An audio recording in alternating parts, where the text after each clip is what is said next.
এটা হচ্ছে ভাঙড়ের উত্তর কাশীপুর এলাকা। এখানে আই লাভ মোহাম্মদ সাল্লাল্লাহু আলাইহি ওয়াসাল্লাম একটা ব্যানার লাগানো ছিল ঠিক এই জায়গাটায়, দেখতে পাচ্ছেন এই যে গাছ লাগানো আছে সেখানে।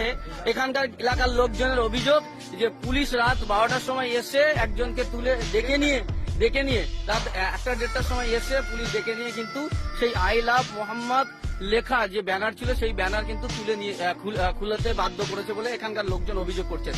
এবং আজকে এখানকার পাড়ার লোকজন, তার গ্রামের লোকজন তারা এক জায়গা হয়েছে বলে, তো কি হয়েছিল আমি একটু জিজ্ঞাসা করার চেষ্টা করব, কেন পুলিশ খুলে নিয়েছিল। কালকে আমরা ব্যানারটা লাগিয়েছিলাম দুপুরবেলা, ঠিক আছে। রাত 1:30টার সময় আমার বাড়িতে পুলিশ আসে, গ্রিল নাড়া দিয়ে আমাকে ডাকা হয়, ডেকে জিজ্ঞাসা করা হয় যে ব্যানারটা ইমিডিয়েটলি এখান থেকে খুলতে হবে। আমি বললাম কারণ কি হয়েছে স্যার? বলছে এখানে হিন্দুরা বসবাস করে, এখান থেকে ব্যানারটা থাকলে অসুবিধা, এটা তোরা বাড়ির ধারে গিয়ে লাগা। আমরা এটাও বলেছি যে আমরা ঘোষপুর ধারে লাগাবো। পুলিশ আমাদেরকে বলেছে যে আমাদের কাছে পারমিশন নিয়ে তারপর লাগাতে হবে। মানে ব্যানার লাগাতে গেলে পারমিশন নিতে হবে?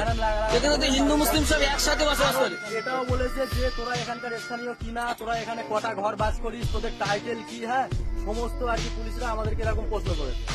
কটার সময় ছিল? তখন রাত 1:30 বাজে আমার বাড়িতে পুলিশ যায়, গিয়ে গ্রিল নাড়া দিয়ে আমাকে ডাকা হয়। আমি বাইরে আসি, কেউ ছিল না। আমি ফোন করেছিলাম আমার পাড়ার ছেলেদের কাছে, কেউ ফোন রিসিভ করিনি, যার কারণে আমি একা খুলতে বাধ্য হয়েছিলাম ব্যানারটা, ঠিক আছে। কি নাম তোমার? আমার নাম সারিদুল।